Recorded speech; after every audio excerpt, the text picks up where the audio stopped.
DHTK.com vision is to integrate culture, fashion, and attitude that best represents the players and caters to us, the fans. Click on DHTK.com and subscribe to their basketball updates for an automatic 10% off. If you're a basketball fan, you must follow their social media accounts. Visit DHTK.com for all the details. DHTK.com. Don't hate the king.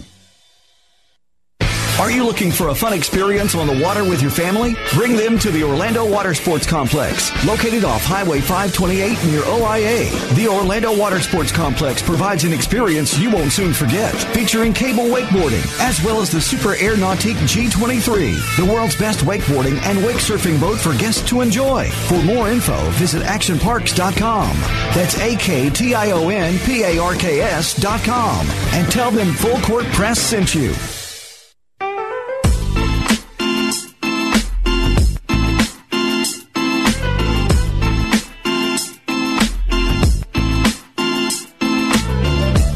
We are back for the final segment of Full Court Press Radio here on Sports Talk 1080 Team. I'm your host, Dane Thompson, with my main man, Marc Johnson and Paul Myers, NBAFCPRadio.com.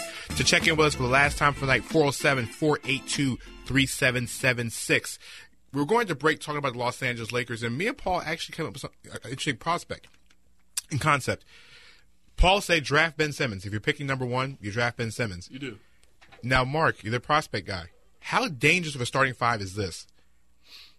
You got Jordan Clarkson, D'Angelo Russell, Ben Simmons, or Brandon Ingram, whoever you pick at that position, Julius Randle, and then you spending max money on Hassan Whiteside.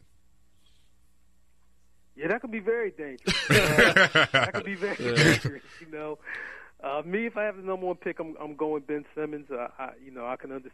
You understand why I would go there. Mm-hmm. Brandon Ingram, I guess, on that team, to be honest with you, with his ability to actually make outside shots, he's actually not a bad fit in that lineup. Mm-hmm. I agree.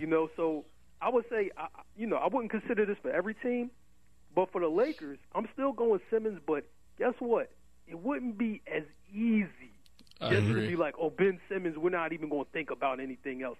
I would entertain Brandon Ingram if I'm the Lakers. Probably short, maybe a couple minutes, but I would still entertain it. Because the guy still shoots about 42% from three. And that's what Lakers need. You combine that shooting with D'Angelo Russell and Jordan Clarkson, open up the floor for Randle and Whiteside inside. I agree with that. That could do a lot of damage. Yeah, I agree there. I think that would be – and, I mean, the Lakers might end up getting the second pick, and then, they kind of look out. They get, whichever one is left for them. Because it looks like that Nets pick might be number one. I mean, who knows? Who knows which way the ball is going to fall. But that lineup would put the Lakers back in contention in a couple years. I mean, probably 2 to 3. But is Jim Buss Jr. smart enough to go after Hassan Whiteside? That I don't see. I think they have to bring something into Los Angeles. I just worry about the Whiteside max deal factor. I'm a little worried about it. I talk about it, on Facebook and in blogs and groups. I worry that he's going to pull a disappearing act. Mm-hmm.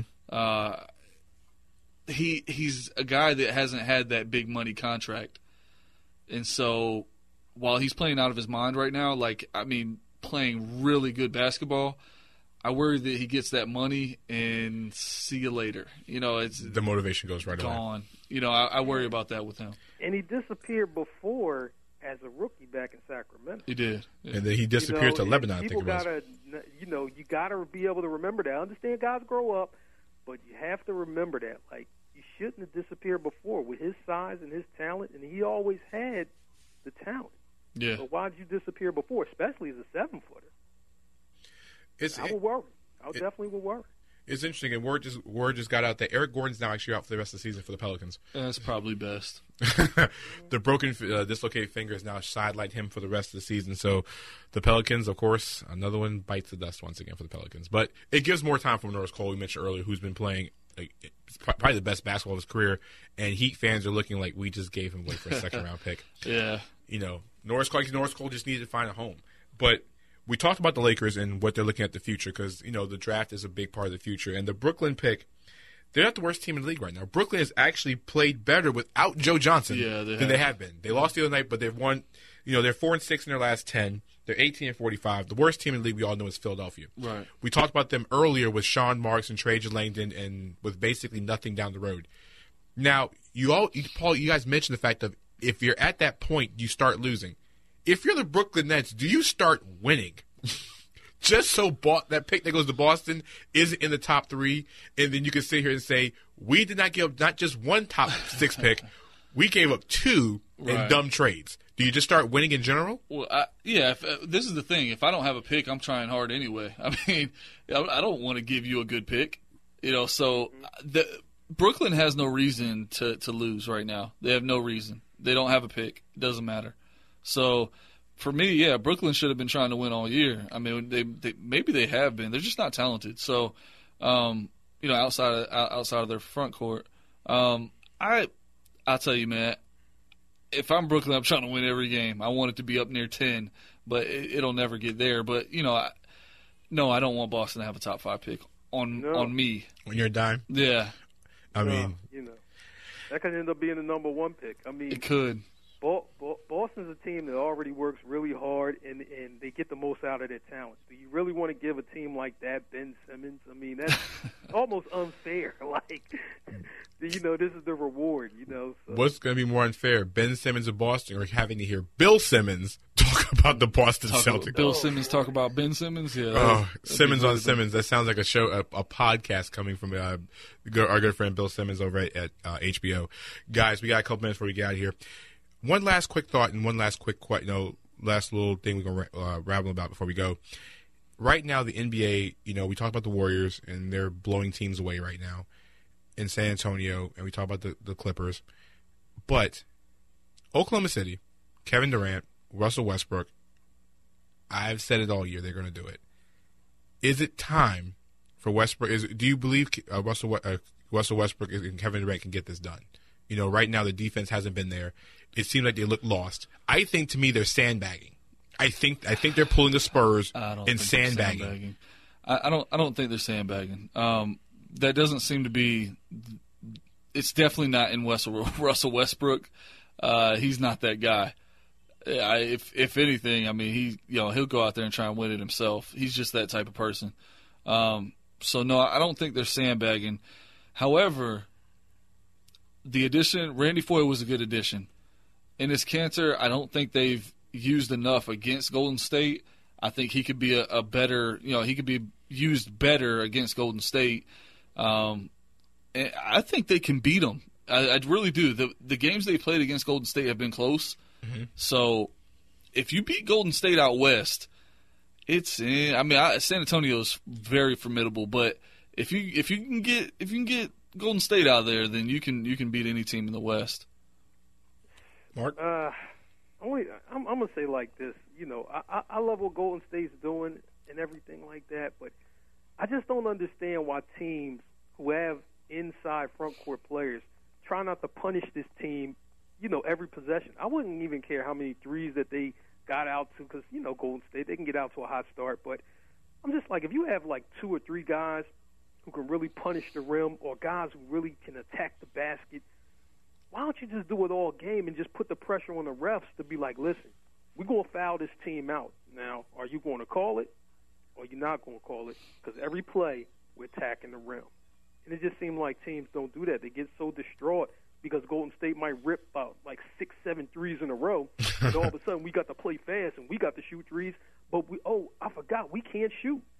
So just play your game, and eventually that score start to come down. I just think teams get hesitant, scared, and they play right into Golden State's hands. Before we check out, breaking news, Kobe Bryant is not playing tonight. I know it's not breaking news, but they're playing the Magic tonight. So the Magic are on a back-to-back, and the Lakers will not have Kobe Bryant available tonight because of a sore shoulder. The interesting note behind that is that Byron Scott, or Mark's favorite, Uncle Byron, is considering starting Nick Young or Metta World Peace in Kobe Bryant's place tonight. That right there is entertainment alone, because if Metta World Peace gets in the lineup and he hits a couple shots in a row, does he probably do the Steph Curry, do heat check and just start chucking threes from everywhere? But no, on a DFS note, Daily Fantasy Sports, pick up D'Angelo Russell tonight. I think that without Kobe, Russell's going to have more shots. I'm thinking maybe 21 points, maybe 8 or 9 assists, a couple of about 6-7 rebounds, guys. Is that about right? Yeah, it's fair. Might be more points. Probably a couple steals. Yeah, I'd say a little more points if anything. Probably more like 24, 8 and 6 or so. Yeah, and a couple steals. It's an interesting thought. Like I said, with a crazy week in the NBA going on, like I said, the Warriors losing to the Lakers and the Cavs going through all their struggles, looking bad defensively. But, you know, we have Tony Allen score 26. 26. I'm trying to figure out what was more impressive: Tony Allen's 26, or the fact of the Grizzlies were without 4 starters, 4 starters last night, and beat the Cavs. It's just so bad. You look at the Grizzlies starting 5 last night, and when I say it was like a pickup team last night, the starting 5 for the Grizzlies last night, guys, hold on, give me a second to pull this up. It was bad. I mean, Mike Conley was the only no Mike Conley. There was no Zach Randolph. There was, I think it was JaMychal Green, Lance Stevenson. That starting 5 was just brutal last night. It's so brutal I can't remember all the guys offhand. The 5 for the Grizzlies last night, my system's pulling up real slow on this one, but it was bad. And you lose to a team, you know, you beat a team that's 44-18 in Cleveland. When your starting 5 is Mario Chalmers, Tony Allen, Ryan Hollins, JaMychal Green, and P.J. Hairston. Yeah, they just wanted it more, man. It's what I was talking about earlier. Memphis is playing hard. You think Memphis didn't want to beat Cleveland last night? You think Cleveland cared if they lost? That's the difference. Kevin Love. That's the difference in the NBA right now. Cleveland doesn't care if they lose, and Memphis wanted to beat Cleveland. You can't win when Kevin Love and J.R. Smith shoot 4 for 20 combined from the floor. If their head and heart ain't in it, man, you're gonna lose. I mean, it was just bad all in general. But guys, we're gonna check out here for Full Court Press Radio here on Sports Talk 1080 Team. Guys, real quick, Paul and Mark. Paul, you're on Facebook all the time, taking the website. And Mark, what's your Twitter handle and everything else? Breakdown Sport on Twitter, Breakdown Sport on Instagram. Exactly. I'm not going to put Paul's social media out there because Paul mostly is on Facebook answering questions. So hit him up at Paul Myers on Facebook or check him out at NBAFCPRadio.com. Big shout out to the entire crew of NBA FCP Radio and NBAFCPRadio.com. Also, we have a contest that we're going to be announcing sometime this week. So please follow us on Facebook as well as subscribe to our emails on the website. So for myself, Mark, Paul, Ryan in the studio, we want to thank Kurt Helin from NBC Sports Radio, NBC Sports and NBA, their NBA section for coming on tonight, as well as our callers and you. We'll check you guys out next Tuesday at 7 p.m. for Full Court Press Radio on Sports Talk Today, the team. We'll see you guys next week.